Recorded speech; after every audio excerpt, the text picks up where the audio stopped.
What's good, everybody? Welcome into your favorite PFL betting show. We like to call it Betting the PFL. It's PFL 5 this Friday live from Salt Lake City. As always, we are brought to you by DraftKings Sportsbooks. All of our lines, all the props right there at DK. Now, my partner, as always, he is Ian Parker. And Ian, I don't think I've ever been more excited for a fight card, maybe in my life. Lightweights, light heavyweights. But in the light heavyweight division, we've got 5 fighters with 6 points, all first-round finishes back in April. You're the handicapper. How hard is this going to be? Well, it's not going to be easy because a lot of these fights, despite maybe how wide the lines might be, I think they're supposed to be closer. You have a lot of guys who know what they need to do, all capable of getting first-round finishes. It's going to be a lot of fun.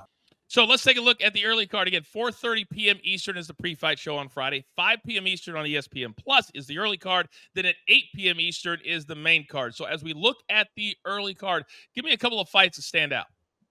Sadabusi, Tom Breach, you have 2 guys that lost in the first round, and it feels weird even mentioning Sadabusi in this position, so I'm curious to see how he bounces back here. And last but not least, former Bellator champ Brent Primus looked fantastic in his first fight. With Renfro, his opponent, coming off a loss, curious to see if Primus can really continue with his dominance. And Primus will be the last fight right before the main card on ESPN Plus. Now, switching over to that main card, the main event will be Clay Collard taking on Mads Burnell. What do you see in this lineup of fights, which I think have a lot of bangers in them?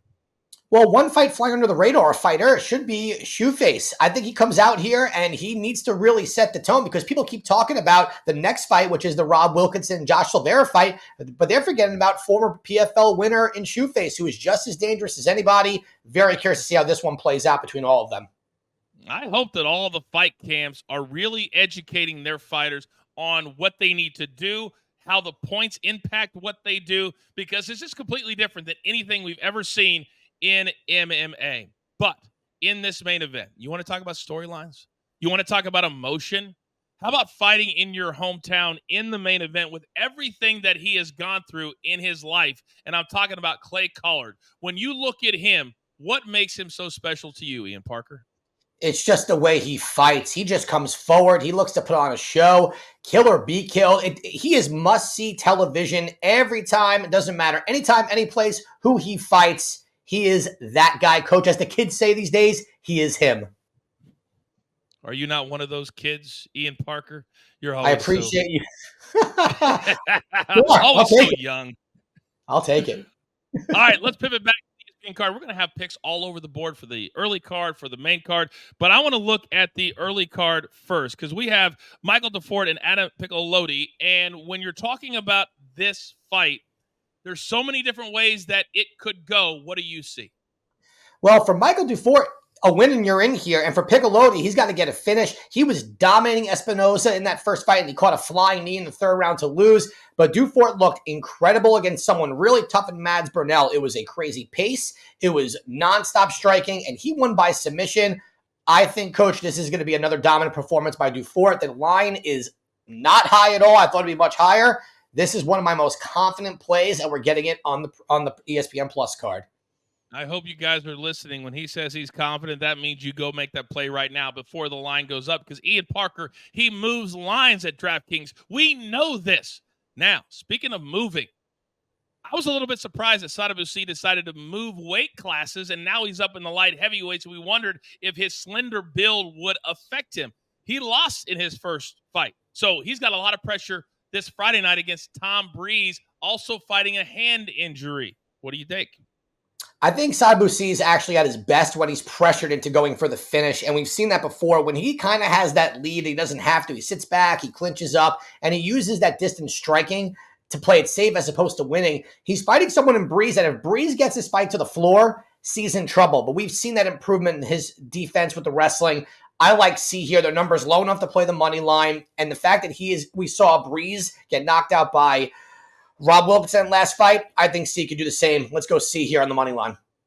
And if you're new to MMA betting, we'll keep reminding you, we try to educate and entertain, but minus 200, because it's MMA, is kind of our benchmark for giving out a straight play below it, or if it's in the minus 200 to minus 500, we like to put that in a parlay and bring that number down. Now, the final fight of the early card, Primus and Renfro. And Primus is one of those 3 lightweights that has 5 points next to his name. Talk to me. Well, look, Primus is someone who he's gotten very good in the striking, but where he is so good and above most is when it's on the ground. We saw that in his last fight. However, he's fighting someone, Solomon Renfro, who may have the more power in the striking and very good takedown defense. But we saw Renfro get a little tired in his last fight. The volume dropped, and that's when Primus can take over.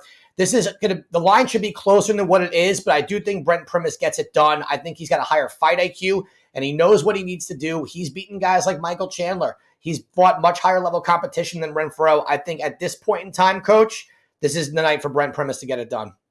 All right. Very, very good. Now, a lot of history with all of these fighters. Let's pivot now to the main card on ESPN and ESPN Plus at 8 p.m. Eastern time on Friday.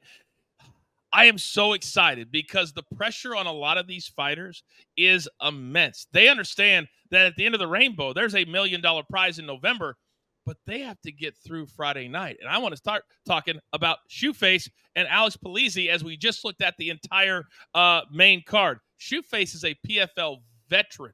How do you see this fight playing out? Only one way, Coach, and that's Shoeface by submission. We called it in that last fight in round one. He did it. It wouldn't shock me if he did it again. Polizzi's a good wrestler, good power, but we saw against Impa Kasaganai, he doesn't wear damage well. He leaves himself open to get hit, and we've seen Shoeface's striking also get way better. But once he takes that back, once he even gets that lock around you, you're done. Shoeface by sub, just no other way. Yeah, I encourage you to watch the pre-fight show on Friday at 4:30 p.m. Eastern time because a lot of these props that Ian's giving out, maybe they come out a little bit later, maybe they change, but we'll have everything for you 30 minutes before we go on the air live with the fights on Friday, this June 21st. Now, when you have 5 fighters that have 6 points next to their name, Ian, there's only 10 fighters in the division. I'm not a math major, but 2 of them have to fight each other, and that's what we have this Friday. Razor Rob Wilkinson, our 2022 champ, our 2023 runner-up, Josh Silveira, 6 versus 6. Is that doesn't get you hyped? This will. Razor Rob Wilkinson, one-time PFL champ, chasing his second PFL title. 2023 PFL light heavyweight runner-up. Josh Silveira is a man born and raised, cultivated to fight. Nasty knees. Josh Silveira has Flores hurt. Josh Silveira to the championship. Nice combination from Wilkinson. Hammer fist raining down Rob Wilkinson. 6 points.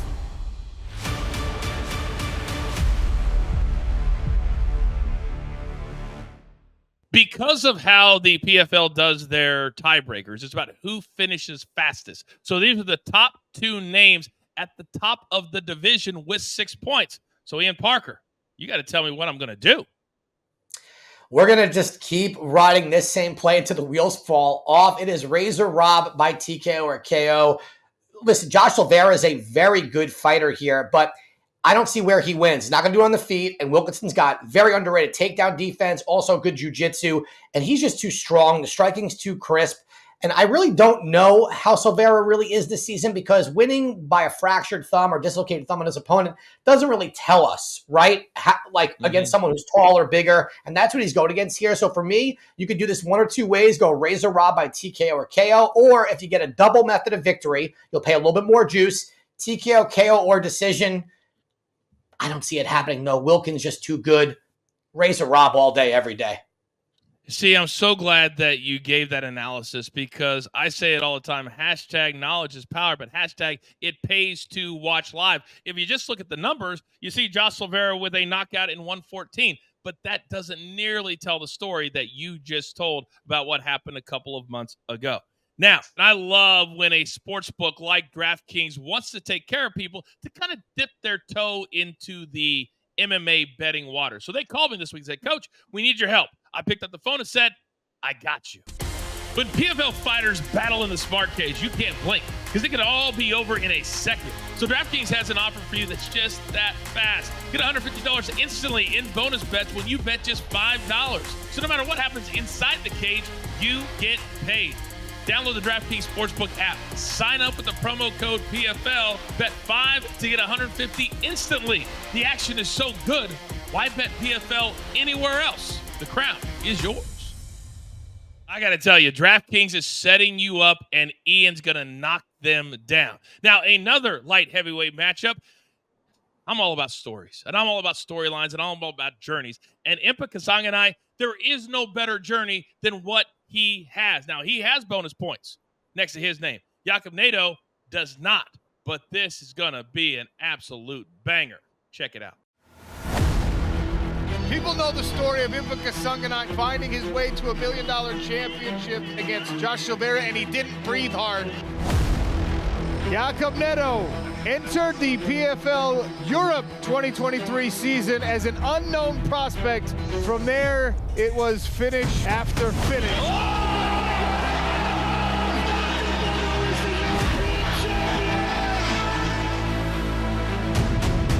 Oh, right hand!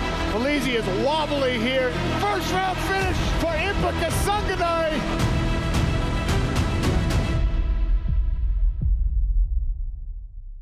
So now, Ian, Impa had a first-round knockout back in April, and it seems like he is trending. And every time we see him, he gets a little bit better, a little bit better, a little bit better. Will he be better on Friday night?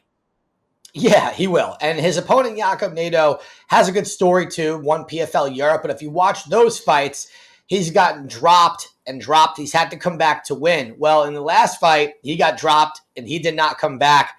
He needs a first-round finish here. That's bad when you're forcing against someone in Impa who's very patient, very calm, and very, very he's such a sniper with it. High IQ, doesn't make mistakes. This is Impa all the way. TKO or KO. I think once he touches Nato, Nato is done. Nato's taken a lot of damage in his last few fights, and he's just not the guy to go first. So for Impa, he's going to get it done by TKO or KO. We're going to get a much better line at that number. You never want to fight a guy like Impa when he's at this point of his career because he is just the momentum that he has, almost like a Mack truck right behind him every single time that he fights. Now, let's turn our attention to the main event of the evening. Clay Collard. And anytime you get to fight in front of your hometown, it's emotional. When you have your family and friends there, it's emotional. Knowing what Clay Collard has gone through, it's got to be incredibly emotional. Somehow he's got to figure out how to temper that emotion and fight on Friday night. Do you think this hometown crowd, Ian, will surge him forward in a positive way? I think Clay Collard is such a seasoned vet, and with his style and mindset, once he gets in the cage, I think it can only help him. It can't hurt him. He's just that type of fighter that when he goes in there, it's all business. He knows what he has to get done. And he's got a fantastic matchup in Mads Burnell for him. Normally, I would say I don't love this matchup because Mads Burnell is a ground specialist. Although in his last fight, he decided to be a striker. Didn't fare well from him against Dufort. And now Burnell has to get a first-round finish over Clay Collard to get to the playoffs. So for me, Clay Collard is going to do what Clay does best. He's going to get a crazy brawl in round one, avoid getting finished because he just doesn't, and probably get to finish himself. I'll even go as far as to say round two. I think Burnell could probably get out of round one. But Clay Collard by TKO, KO, or inside the distance, whatever number you get best, Clay's night to shine in the main event at home. Normally, when we see a difference in styles in other organizations, like, okay, that'll be interesting. In this PFL regular season, hopefully Burnell's camp is telling him we can't go out there and grapple for 15 minutes. We can't do that. We've got to figure it out, and you've got to stand up, and you got to bang because that's the only way you're going to get a finish or a submission. So we'll see what the fight IQ is in this format. So I like your take there. All right. Now, there's going to be a lot of prop bets that we're going to hit on the pre-fight show on Friday on ESPN+. But I would like one right now that you kind of have your eye on to kind of just get my appetite wet just a little bit. Who are you looking at? Well, I'm going to say his name fast before I forget or make a mistake. Yakhmasheridov is going to go in there, and he's going to knock out Simone Biong. He did it in his first fight against Nato. This guy is an absolute tank. He is tough, and he is not someone, I don't even know if he cares about the format. His style is go in there and finish the fight. He gets it done here. I love that prop for this one. Yeah, that's a good point. There's a lot of fighters that love to fight fast, and they love this format with the bonus points, 3 extra. So you get 6 with the first-round finish. If you don't know how it works, 5 with a second-round finish, 4 in the third. Or if you just win by decision, then it's just a 3-point win. Now, last week on PFL 4, man, social media, Ian Parker, was lighting up on Thursday night because we hit every single play except for the main event, which was, let's be honest, it was a dud compared to the rest of the night, which was amazing.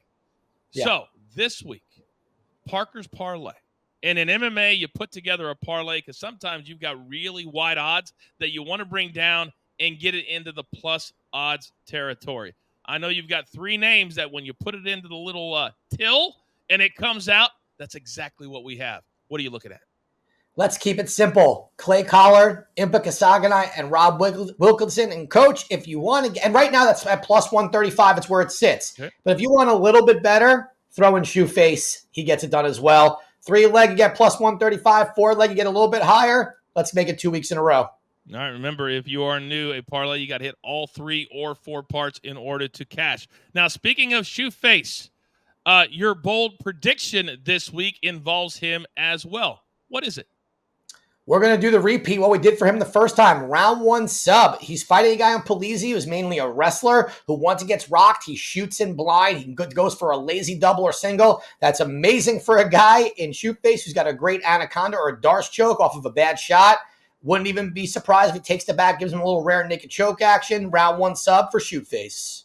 Oh, man, I cannot wait to play that. So once again, the lightweights, 3 fighters have 5 points. In the light heavyweight division, 5 fighters have 6 points. It's going to be an amazingly exciting night. So, Ian Parker, your final thoughts as we head into what could be an explosive night in Salt Lake City.